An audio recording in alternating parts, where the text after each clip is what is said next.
Welcome back to another episode of The Exit Plan. My guest today has had a professional racing license since the age of 14, and by 16 he was running the 24 Hours of Daytona. He raced for Joe Gibbs, shared the number 18 car with Kyle Busch, and drove for a team owned by Troy Aikman and Roger Staubach. In 2006, he woke up in a Kansas hospital in a neck brace, not knowing if he'd ever walk again. Today he runs Safeway Driving, the oldest driving school in Texas, teaching teenagers the exact opposite of everything the track taught him. Now, as it stands, nearly 94% of you who watch the podcast are not currently subscribed. Our goal is 75%. If you have enjoyed any of the podcasts we've posted, if you could please take a moment and subscribe, you have no idea how much it helps. Not only does it help the podcast, but it helps the channel and the guests we can get on the show. Thank you, and I hope you enjoy the episode. Brad Coleman, welcome to The Exit Plan. Let's get right into it. Take me back to the beginning when you first realized you were going to spend your life around cars. Whoa, what an intro. Well, I want everyone to know I can walk, so we're good. Yeah, you did some digging, man.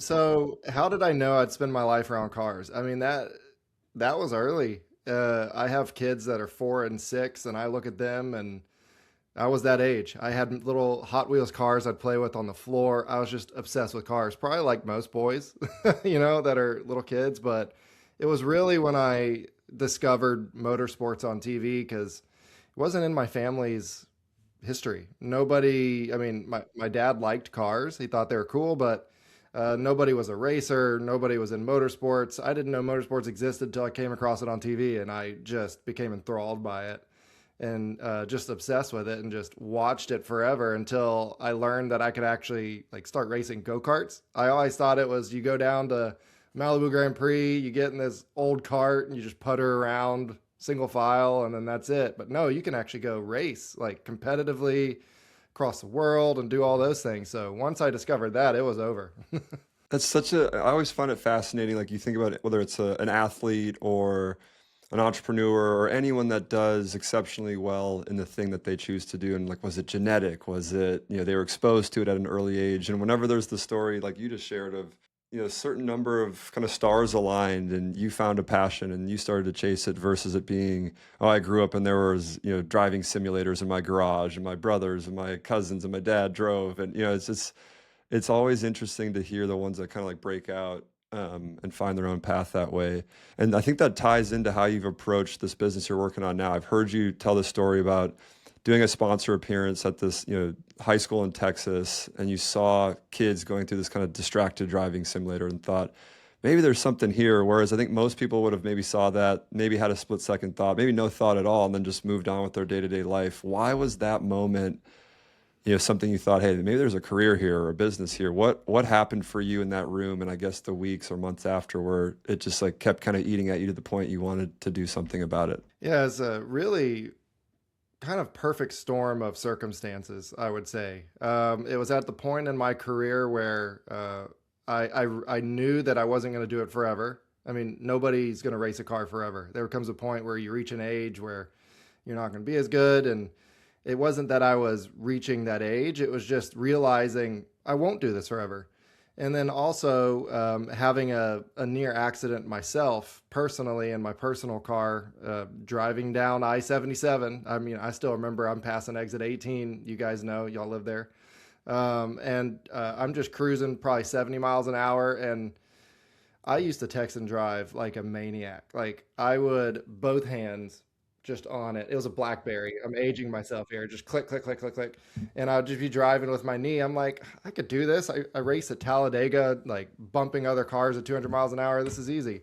And I look up and 30 feet in front of me, traffic is stopped and I'm doing 70. And luckily my reflexes, I was able to just rip it to the side and I was just going through the grass. Now there's an HOV lane there, I think. So that would have been different. I probably would have hit a wall or something, but I just went through the grass and I slid to a stop. Just sat there, the biggest adrenaline dump I had at that point. And I was racing cars, so that's saying a lot.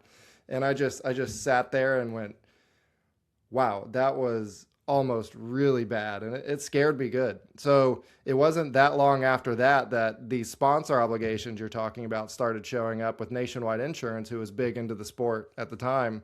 And as we traveled the country, they'd have us go speak to local high schools wherever the race was that weekend, and talk to the kids about the dangers of distracted driving. And they took a simulator, so you'd get the kids in the car, and all their friends would be crowded around, and they're like, "Oh yeah, watch," and then they're crashing with their phone, and they're all laughing, and I'm like, "Yeah, it's high school kids, like typical stuff, what you would expect." But there was one that started it for me where I saw something click in them. Like they were still trying to be cool with their friends, but I saw something click, and I was like, "Hey, something might have just happened right there where I might have like made a difference in this person's life." And that, with the combo of what happened to me, with the combo of I'm not going to be racing forever, is like, man, I really enjoy doing this more. So that's when I went home in the off season, which is the winter for NASCAR, and went and spoke to the guy who trained me how to drive to get my driver's license, Coach Walker in Houston at Safeway Driving, and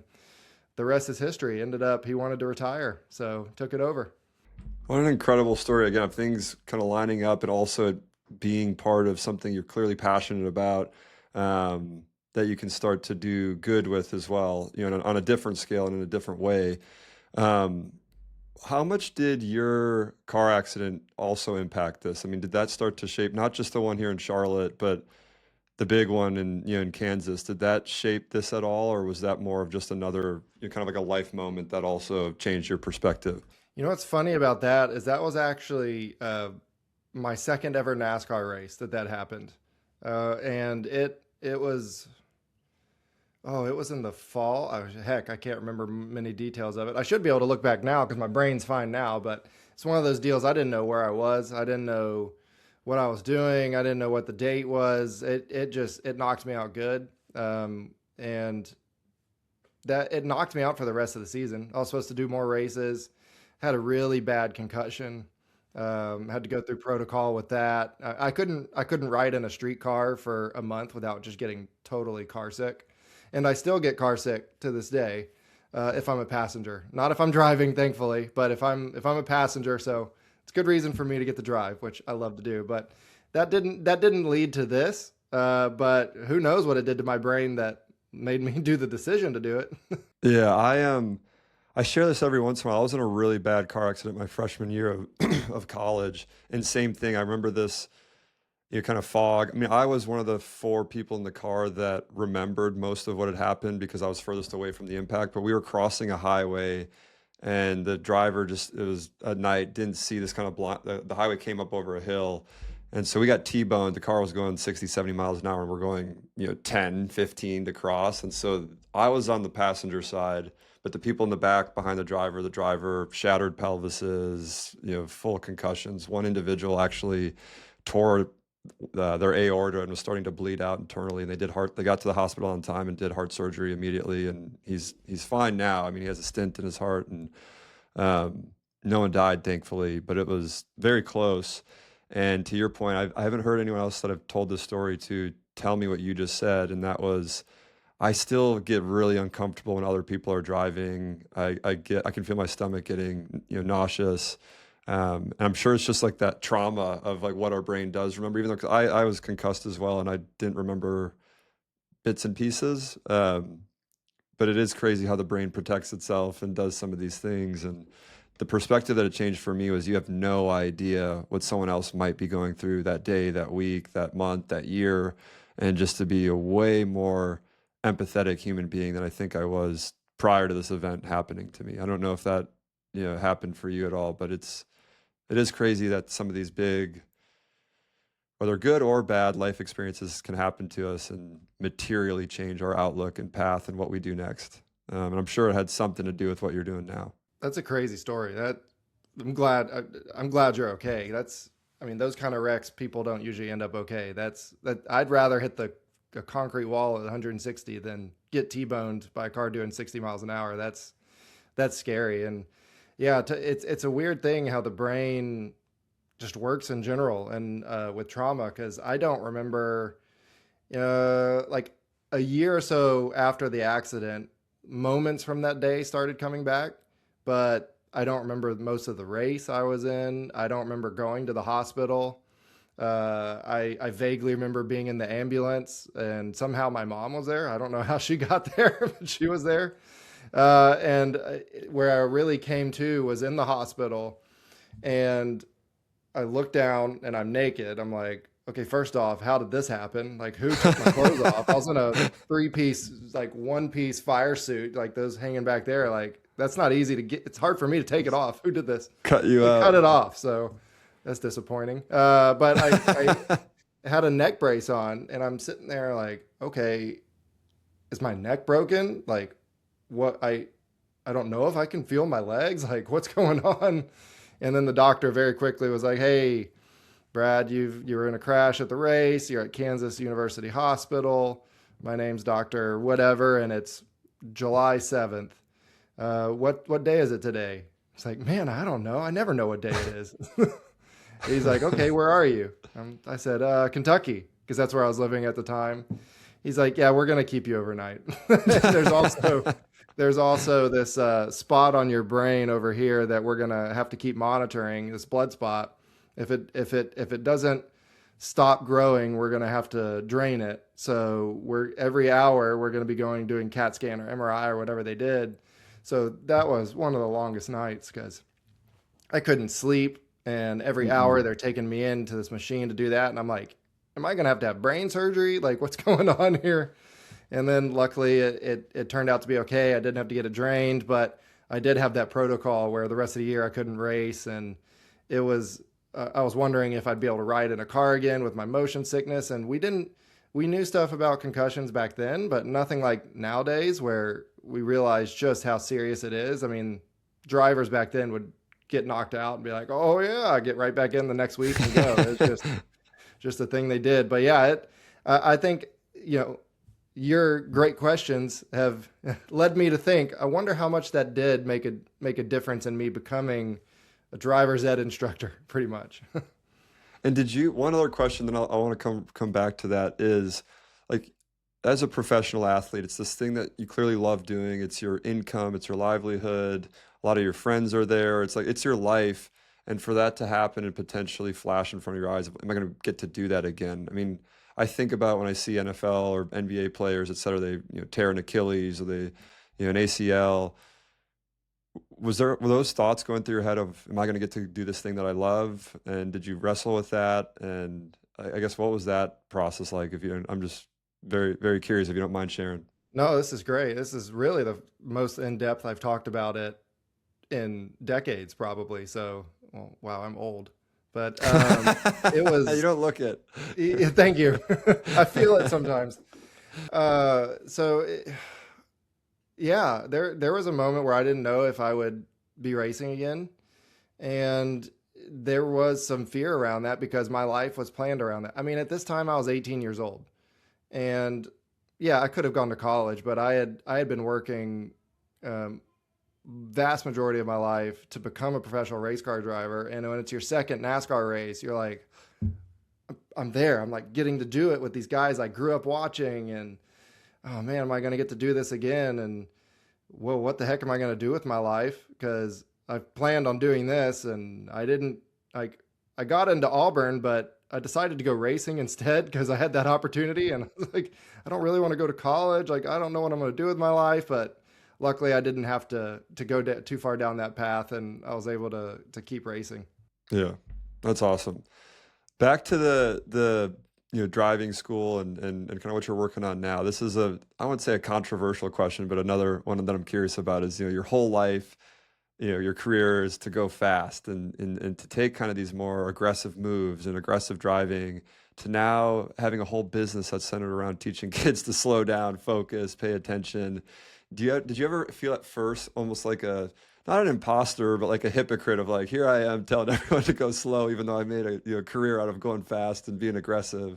What's that been like, or what was that like at first when you started, teaching folks? Before I go, I didn't realize this. I've never done something this early. The sun is coming across. Do I need to fix that? Max, I think he looks fine, and I'm sure it's gonna keep coming. If you want to stop and fix it, if it's easy, go for it. If it's not, Sorry, all right. I forgot the No, you're question good. you You're good. asked.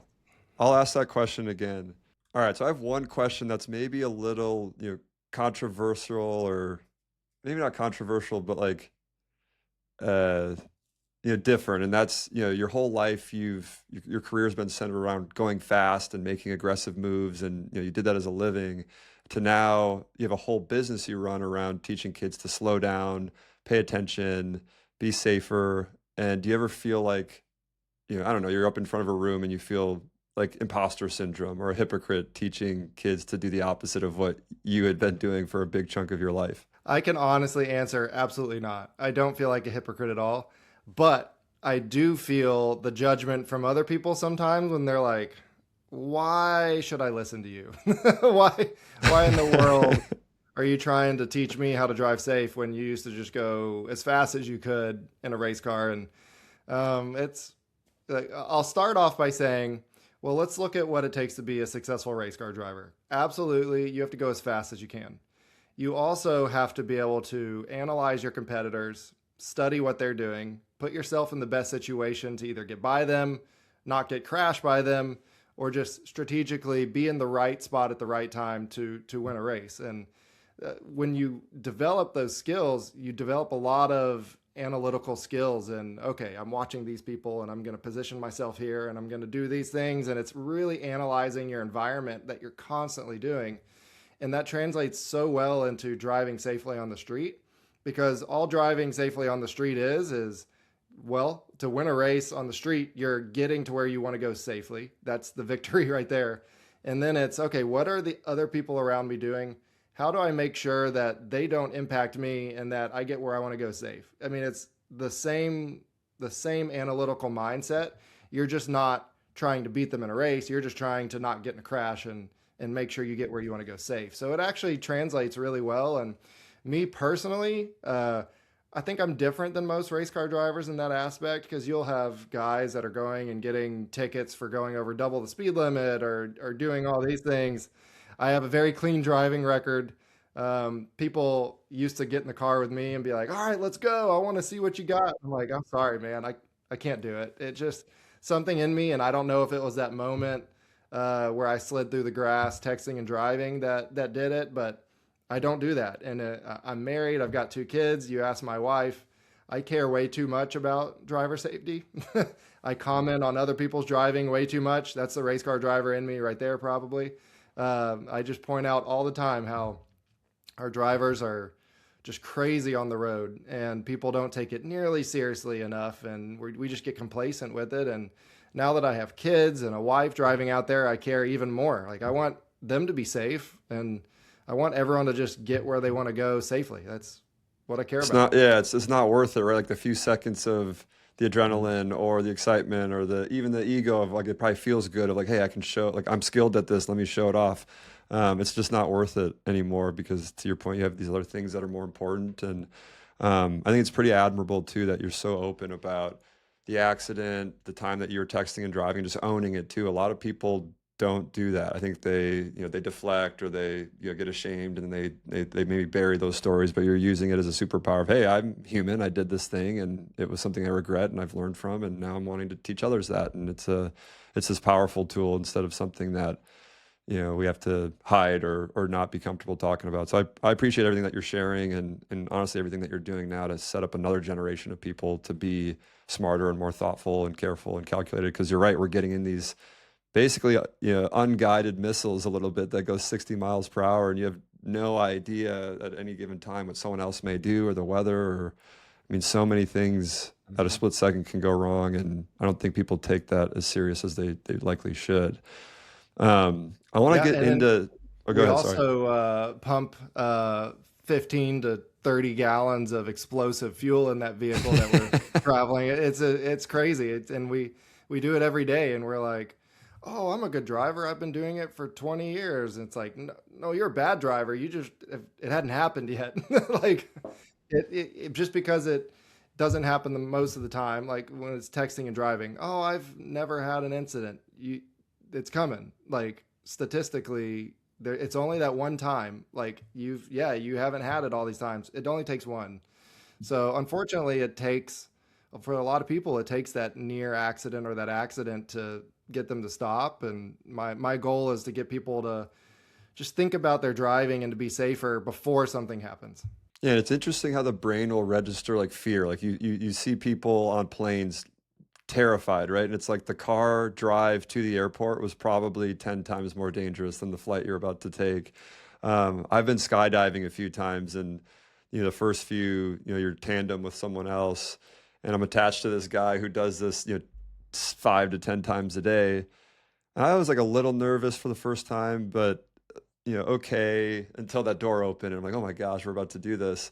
And I remember on the way up talking to him, I was like, this is probably safer than the drive I took to get to this airstrip to do this. And he like had all the statistics. He's like, yeah, actually, the car accidents happen this frequently. Accidents, skydiving happen X. He's like, yeah, it's actually 10 times more dangerous to drive here than us jumping out of this plane because we have two backup parachutes and we have all these protocols and there's so much that goes into it versus being on the road. There's all these uncontrolled variables and other people that are maybe they've been drinking, maybe they're, very distracted and they had something happen to them. And it changed my perspective again on some of the like irrational fears or like the things that we think are safer than they actually are or more dangerous than they actually are and having to be just more thoughtful about it.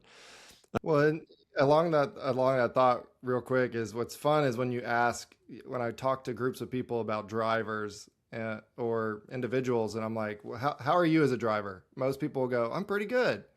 And I go, well, how do you think other drivers are? And they'll go, they're awful. Always that.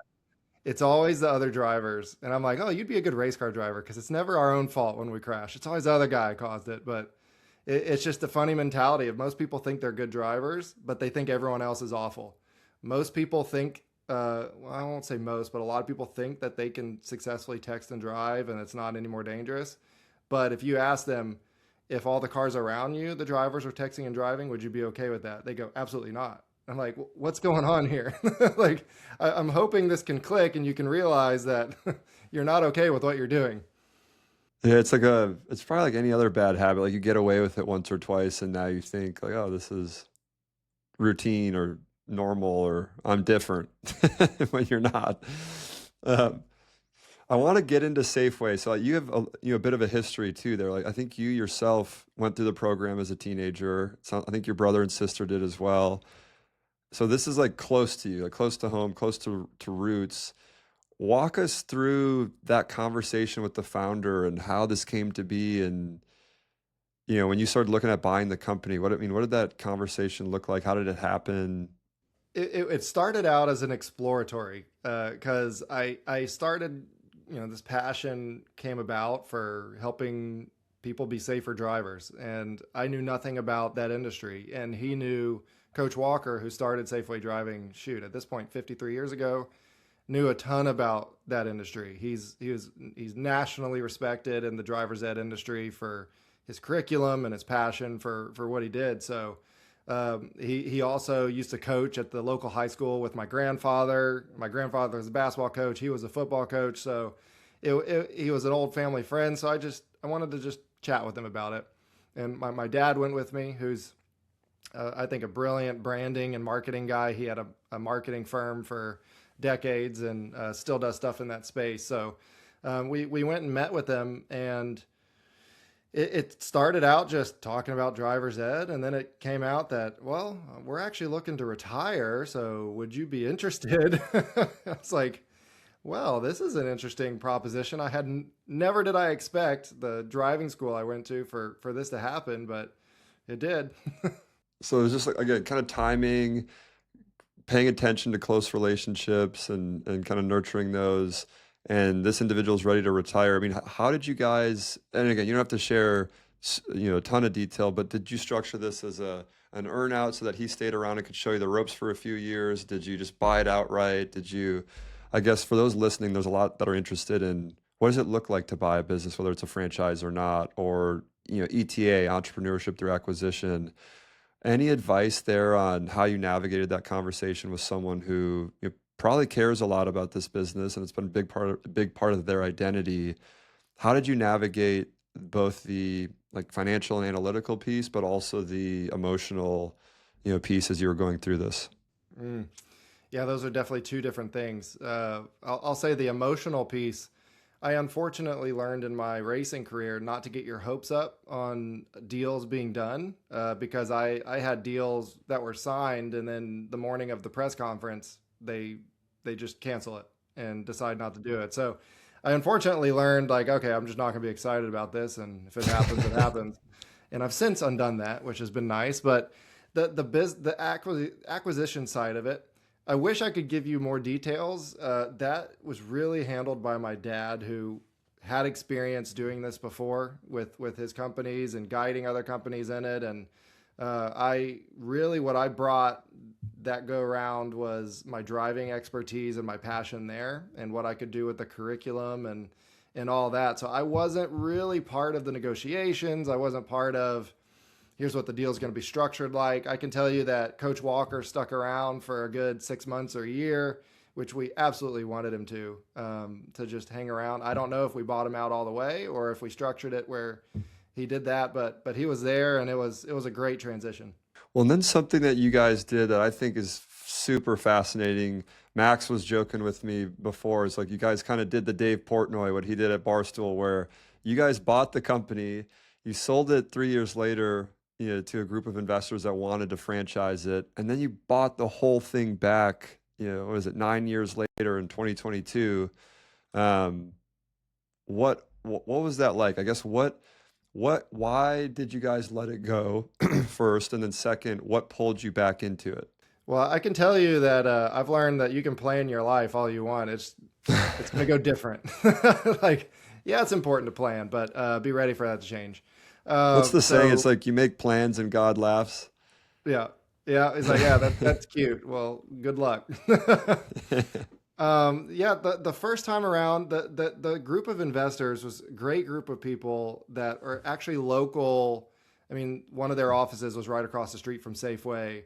They all grew up in the same area I did, so I knew some of their kids. Their kids went through Safeway. They were very familiar with the company and the school, and they saw this transition that had occurred because when we took over, I mean, my dad went to work on what he does best, and that's the brand, the marketing, the look of everything. Because Safeway, as great of a school as it was and as impactful as it was, looked like your typical driving school. Which, when you think of that in your mind, old classrooms, gross cars, instructors wearing whatever sloppy clothes, like it's not a pleasant experience that most people have. And when they talk about driver's ed, they joke about how creepy their instructor was, or how the classroom wasn't very good. It's like what people do, because that's unfortunately what most driver's ed is. And we went to work on changing that. My dad, with the branding, we have this logo now that's easy to recognize, the Safeway Driving logo. We got all new cars and started doing stickers on them that were inspired by NASCAR designs, putting car numbers on it, and big decals. So, which was great for safety, but also for marketing, because it's your biggest marketing piece as a driving school. And we did a lot of work with that. I worked in getting our curriculum from classroom to online. I modernized our instructor training and our curriculum for our teens and our adults. So I was working on that side while my dad was working on the business side. And those investors, just kept an eye on it, and they noticed this big change. The cars all of a sudden look different. The logo, the sign on the store looks different. Hey, the store looks different in general. Like, what's going on? And they kept in touch, and then loved what we had been doing and wanted to grow it across the state of Texas and then eventually U.S. So they saw the opportunity to go franchising with it, and that's what they did. And I was a part of it for a while, and then I got to a point where I was like, man, I want to, like, maybe I want to do something else and spend time with family. And because I was still part owner at that point, but very small part owner, where it was like, hey, Brad, what do you think? And I'd share my opinion and be like, okay, thank you. And we'll do what we want. And they weren't disrespectful or anything like that. And, but so as time went on, I kept in touch, have yearly meetings with them, hear what's going on with Safeway, keep in touch with employees. Cause we've been fortunate. I mean, there's people that work at Safeway now that have been there longer than I have, over 16 years. So I kept in touch with them of what was going on. And it got, my heart started getting pulled back. I'm like, oh no, man, I want to be a part of this. I want to do this. And it eventually got to where I met with that group of investors. I'm like, okay, I need to be back. Like, this is what I'm supposed to be doing. I miss this. Can I buy you guys? Like, can I buy y'all out? And it came out to a perfect opportunity where I did it 4 years ago, and here we are. And did you do anything in between as far as, because I get the feel, I felt this way before. My entrepreneurial career was, oddly enough, centered around laundry and dry cleaning for a while. I never would have envisioned that for myself. I'm not that great at doing laundry. It happened to be the business I got into. And there's the longest time I was like, I want to go do software or I want to go do this or that. Did you feel pulled in? Hey, I want to see what else is out there other than cars and driving. Did you end up doing any of it, or was it a small hiatus? Spent time with family, and then you're like, nope, driving's it. I got to be around cars in some form or fashion. And I guess what was that like? What did you do? Yeah, yeah. I'm glad to hear it's an entrepreneur thing. Yay, I'm an entrepreneur. I got into photography. I No love way. taking pictures, cameras, Of video. cars. Ironically, no, no. People. I love taking photos of people, like dramatic portraits that are environmental. So, what is it you do? Let's capture that in a photo. I loved doing that. So, I was still an ambassador for Safeway, so still had doing stuff with them, but I'd also do photography and had my own little business there, and that's what I was doing. And then cars are every part of my being. I mean, if you check my DNA, there's probably cars going around racetracks, and it's like I love cars, and I had to be back in it. Well, I think you also probably needed that break for a little bit too, to realize that, to say, hey, is this just something I'm used to and comfortable with? But then once you went out and did something completely different, took time away, it's that space I feel like we need to figure out, like, what am I actually meant to go do and, enjoy doing, et cetera. And it sounds like, again, the stars aligned, your gut pulled you back in, you stayed around the hoop, and you're able to buy the business back. I think one question that I get, curious about is, in a situation like this, you sold the business and you buy the same company back almost a decade later. Does that mean that you learned something big about yourself, about the business, about the market, or that maybe at first it was just the wrong timing? It was maybe a mistake at the time to sell it and you should have kept it, or did that all need to happen the way that it did? I guess, when you reflect back on it, how would you describe that kind of selling and then buying back a decade later experience? Well, it absolutely happened the way it needed to. Like you just said, I mean, there's things you learn in life that you never know when you're going to use them. So going off and doing other ventures taught me more about different aspects of business and doing that. So coming back to Safeway, I had, instead of just the race car driver mindset, okay, how are we going to help the curriculum, or how are we going to do the in-car stuff? It was, oh, let's look at the business opportunity here too. Let's look at our crash statistics. So you guys are telling me that if someone comes to Safeway, the state of Texas has data that shows that their chance of getting in a crash is nearly half of if they went to another driving school. Yeah, let's get this in front of more people, because yes, we want the business to grow, but I care so much about the driver safety and that aspect of it that I fully believe that Texas's crash statistics will see a big impact in that the more we grow. So we're too good of a product to not grow, and it's that mindset that I'm able to now come back with and attack it at that angle. Yeah, I'm glad you said that, because I want to get into more questions about Safeway and what you're focused on now, and listening to past interviews, other things that you've done, and some of the stuff that you've shared with us as well already. It's clear you are very kind of product and service and customer focused, and that the rest will come. And whereas other people, I think, are, oh, we have to hit this growth target, or we have to do this, and it's very much like the number first and then the product behind it. And I think the best companies, the best founders I've ever met are people who are very product obsessed, service obsessed, customer obsessed. They're focused on the actual thing they're doing, and they almost don't care about, not that they don't care about the numbers, but they know that if those core things are done well and done right, the rest just kind of happens and falls into place. I mean, you look at even the tech entrepreneur, Zuckerberg was just obsessed with, Facebook.com and the experience and everything else. Didn't care about the VC money, and he showed up in meetings in a hoodie, and he didn't really care, but he built this amazing product, was very product obsessed, and everything kind of, fell into place and worked out how it was supposed to. For you, I hear you say that with, if you guys get to the size that you want to be and you become the largest driver education program in Texas, you're going to materially move the state's crash statistics. And that's what's driving you and what's motivating you. And again, very mission driven versus purely just growth for growth's sake. I guess the question I have is, how do you scale, that fast without the quality slipping? And how are you thinking about putting systems in place and the right, training programs for your coaches and educators to maintain this high level of quality and safety that you've been able to do so far? Yeah, great question. Well, the good news is we don't have to grow. We're not far down the leaderboard here in Texas. We're number 2 right now. It's a good gap to number 1, but you were sharing our vision, which is to train more drivers than any other driving school in Texas by 2030. And it's through franchising and doing that. It's having our franchisees in their local communities that care about it, and it's finding the right partners. And my goal is not to grow as fast as we can and just make that money and let's just get as many locations as we can. There's plenty of franchises that do that, and that's their strategy, and that's fine. That's just not where I'm at, because I do care so much about what we're doing for our customers and for our drivers.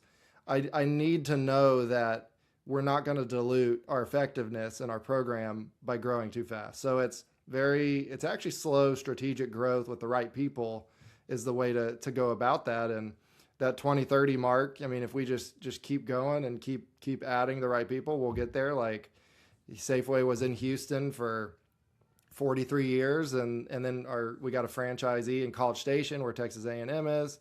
And then in the last year, we've opened one up in San Antonio, and now we got one in Dallas. So we're going across Texas and getting in new markets that we've never been in. And it's cool to see the demand that a lot of people probably didn't even realize was there for it, because we're going into communities where they really didn't have a good option for driver's ed. It was either you got to drive 20 minutes to this location that you don't want to be at. That's not a good feeling. Or you can do it online through what's called a parent taught program, and the parent does all the lessons with their kid. And a lot of teens don't like listening to their parents. So that doesn't work very well. And then you get into the whole dynamic of, well, everyone thinks they're a good driver, but all the other drivers are bad. Well, all those other bad drivers teaching their own kids is a bad idea. So there's educating all these people that you really should be sending them to a professional driving school. Here's the stats that show they're going to be like twice as safe on the road, get in less crashes. Like, this isn't something you mess around with. So we're not going to dilute that as we grow, to get back to your question. Well, yeah, and I want to give you and your team a shout out for this. I think you'd shared with us that Texas DPS puts your graduates at a 3.28% first year crash rate versus 5.27 for other commercial schools. And those listening, you might hear, okay, 3.28 to 5.27. It sounds different, but it's 2 whole percentage points. You start to do the math on thousands of kids each year going through these programs. That's, you're coming up on hundreds of people over a short period of time that aren't getting in accidents that might have otherwise, because of the quality and the safety of the program. And that could be life or death situations. I mean, I shared my car accident story. Brad's had his, and all it takes is one wrong move, one bad situation. And if you guys are able to impact hundreds of kids that way, I mean, again, this is a lot more about safety than it is money and doing this exactly right. Of course, there needs to be a business, and of course it needs to be profitable, but at the same time, how cool is it that you guys get to protect people in this way, in a meaningful way? And so just want to give you guys a shout out for, again, the thoughtfulness and clearly what you're doing, working at the level that it's working at and at the scale that it is, while keeping safety first and foremost. Thank and you. I want to, That means a lot. go ahead. Nope, Yeah, I that's want it. to talk Thank you. about franchisees, that you start to give up the reins a little bit, how you protect that. And so when you look at a franchisee coming in, you've said you want them to live, work, and play in their communities and not just invest and chase a return. What does that person actually look like? And how do you know when to turn someone away that might say the right things, but you feel like whether they're being disingenuous or just like truly not aligned, how do you filter for that and suss that out? Yeah. Well, it's a lot of work. And what do they look like? Anybody. I mean, we've got people that are in pharmaceutical industry that's on cutting edge of developing medicines that cares about our roads being safe and has a franchise. We've got a guy who just exited, had a successful exit that was a good buddy of mine who he was a printer, like he did printing sales for printing materials.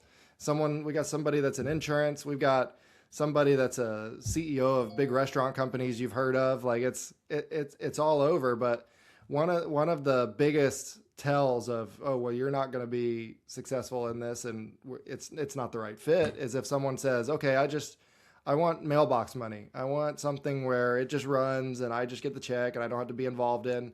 There's nothing wrong with wanting that, but thinking you're going to get that out of our situation, it's not a good fit, because the biggest role of our franchisees is getting out in the community and making sure people understand, who Safeway is, that we exist, and just the need in those crash statistics, and talking about all those things. Just get out in your community. These are people that your kids grew up with, people you do life with, you play golf with, like you care about these people. And we find that it's people that are usually middle or later in a career. They're like, okay, I want something for myself. I want a little bit of entrepreneurship mindset. But also we have people that are like, I've made all this money, but like, what's the point? Like, what am I really doing? You kind of hit that point, and it's, well, here's this business where you can make a huge difference in the people you know about and you care about and their kids and your community, and you can make money doing that at the same time. So it really hits that perfect, balance of doing something meaningful and making an impact while having a successful business. Can't Yeah. say that I successfully. I couldn't agree more with that. I think two things can be true at the same time, and when you find the mission and the excitement of business growth, and those can overlap, it's one of the most powerful, I think, forces out there, and most fulfilling forces out there. And you got to find people that want to be a part of that and that resonates with. One kind of closing question before we get into a few quick hitter, kind of punchier, shorter questions, is I love thinking about scale and, what are some of the roadblocks to getting there? And you've mentioned this, and I've heard others that I know with very kind of regulatory heavy businesses mention this as well. And in this case, there's 24,000 driving schools in the country, and you've shared that barely any of them franchise or scale, in a meaningful way, because of the regulatory patchwork state by state. It's super different. The requirements are different. It's not like you can get this national license and be operating everywhere. What does that mean for Safeway? And is there a playbook for getting Safeway out of Texas and starting to do, more state by state? Yeah, absolutely. There is. Texas, luckily, is a massive market. It's huge. It's a great place to have a driving school. We could focus just on Texas and live very good lives, make whatever impact we want. But I want more people to get this curriculum and this program and this experience, because we're a premium driving school. Like and it feels like that. Our cars are not older than 4 years. Like, we're getting new cars all the time, and they look good. They're pleasant places to be in, got the best technology. So that needs to get out nationwide. And you're talking about other driving schools, and some of them do it right. And then some of them go, nationwide growth without properly going through the states, and their curriculum doesn't meet those standards. And it's frustrating for me, just because I care about the integrity of the driving curriculum and the laws around it. So many driving schools that don't franchise, just cut corners, what we call sell certificates out back doors. They don't really, what their actions don't show that they care about the people. They just care about the money, and it breaks my heart. So I know that how much we care about the people. So that's got to grow. And the way it works is, okay, which state do we want to go in next? We've got somebody on our team that is nationally recognized for their driver's ed. They've been doing it for decades. They've won awards and they know everybody in every state. So let's say we wanted to go to Charlotte, North Carolina. We would go meet with the DMV or whoever does licensing in North Carolina and just learn what does it take to be a driving school here. And we would adjust our curriculum. The majority of it works. The structure of it definitely works. The number of hours, placing slides in certain spots, we would adjust that. And then when it's time, when we're good to go and we start opening in North Carolina, we know we did it right and we're going to help people there. We're not just going to cut corners. So it's state by state, and it's a lot of work, but it's work worth doing. We joke internally on, every business has, hopefully a differentiator and a moat. I mean, we get asked it all the time. What's your moat? How are you different? Et cetera, et cetera. And for situations like this, where it is super state by state, there's regulatory hurdles, et cetera, it's in many cases probably your nightmare. We joke our nightmare is our moat. This thing that is such a pain for us to solve and figure out makes it that much harder for others behind us to do it right, to do it to do it the way that we're going to do it.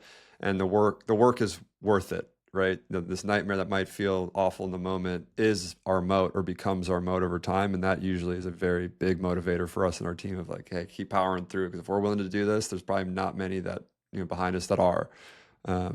And that makes it all worth it, especially if you're as mission driven as you are and the business is. Before we let you go, I want to do a few quick hitter questions. These are intended to be, one sentence type questions, a couple sentence answers. Oh boy.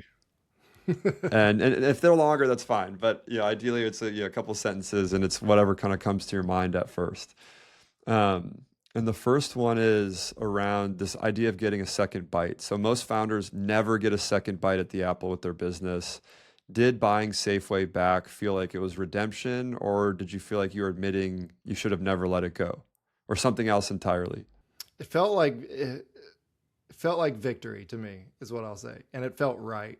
Like, ooh, yeah, I'm back. I'm in line with like where I'm supposed to be and what I'm supposed to be doing. Yeah, that's amazing. I can totally see where that would come from. And like we talked about, you got that experience to go and explore something else, but then we're driven and pulled back into it for a reason.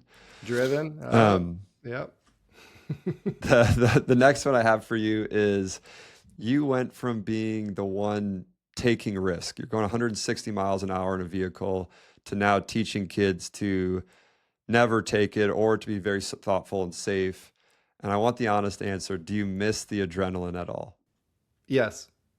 There you go. And do you scratch that? Do you scratch that itch another way? Do you go to the track? Do you? No, I need to. I need to go to the track. I have a racing simulator back there, which you don't really get the full adrenaline feel because there's not that danger to it or the feeling the car slip at like you say 160 miles an hour. Yeah, I miss it. You gotta, I wonder if there's like you said, simulated ways that get you close. That's between a simulator and the real thing, or just going to the track. The next one I have for you is, you could have kept racing, you could have kept chasing that career, and I think a lot of people would. It's almost like this is all I've known. I'm a competitor. I'm good at it. What's the thing that you gave up when you walked away from the track that you still think about, whether that's daily, weekly, monthly? Seeing those people on a daily basis, all the friends that I made that are no longer, I mean, they're a part of my life. I talk to them, but I'm not with them all the time. So I'd say that. And then also the VIP access I used to get to things. That was fun. Like I got used to getting VIP access to this restaurant when the PGA Tour was in town and sitting at the table next to Rory McIlroy, or getting sweet tickets for free to the basketball NBA games, like stuff like that. You just get used to it. Now I'm like, oh man, that was cool. I missed that. It is like a flash in the pan, a moment in time too. And like on a different level, banking partners of ours, et cetera, and other relationships will give us access to certain things, not at the level that you did. And it's funny, the first few times it feels like, oh my gosh, I never thought that I would be in this room or in this setting or doing these things. And then you almost get used to it. You're like, oh yeah, I kind of belong here. And then all of a sudden for it to be gone is probably such a stark, series of events. And I can see where that'd be some of the stuff that you miss, because it is a lot of fun. It is a lot of, kind of pinch me. Am I dreaming? Is this real type of moment? Two more quick ones for you, and then I'll let you go. The last one is, and this could be both of the car accidents you were in or the crashes that you were in.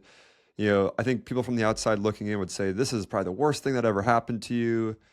Do you view it that way, or do you actually look at it as a positive and something that needed to happen for you to be the person you are, maybe the spouse you are, the father you are, the entrepreneur you are, or are you kind of like, no, I could have done without that, those things, and Yeah, I could have it's learned this another different way. for both incidents. The one with the texting and driving absolutely needed to happen, and I'm glad it happened in a way where nobody got hurt. I didn't hurt anybody. I didn't hurt myself. It changed the trajectory of my life and my thoughts on driving safety. The one where I woke up in the hospital, there's no benefit from that. That didn't need to happen. No, and then all the other countless crashes, because if you race cars, you crash a lot, and none of those needed to happen. They just hurt. You can do without those ones. Yeah. All right. Last question for you.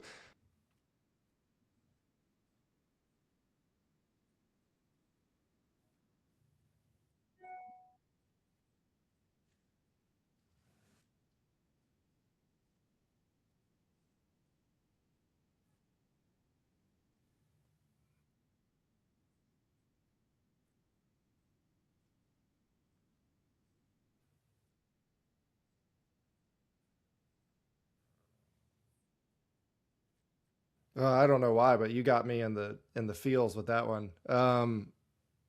That brings me a lot of joy. All the ones that I'll never hear about that we made a difference. And I mean, there was an incident this last week. Usually, I don't. Like I've been full time back for 4 years. Maybe one or two stories I've heard of parents calling us and letting us know, and I know there's countless others, but one of them was last week. There was a police chase with somebody in a U-Haul truck just ripping through this neighborhood right where I live, where our school, one of our corporate locations is, just high speed in a U-Haul in neighborhood streets. And a parent took the time to let us know that because of her Safeway training, her daughter, they missed that crash because they were coming to an intersection where they had a green light, and most people are just staring straight ahead and they go through the green light.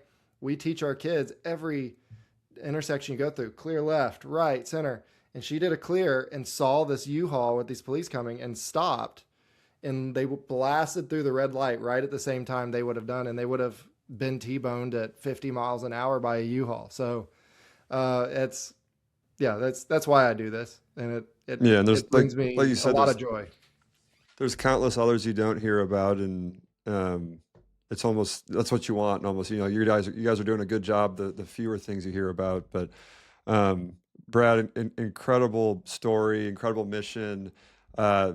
Seriously, thank you so much for coming on and being vulnerable again. And not a lot of people reflect, I think, the way that you've reflected, and then on top of it, are willing to share that with others. I think it's how we as human beings do better and grow and evolve and change. And so I can't say it enough, but thank you for coming on and doing this. If anyone's listening and wants to connect with you, learn more about you or your story, where should we send them? Is there a website, Instagram? Is there a place that you want to send the audience to learn more about you and Safeway and just your story in general? Yeah, SafewayDriving.com. There's a ton of info there. There's ways to reach out on there, whether you want to be a student or a franchisee.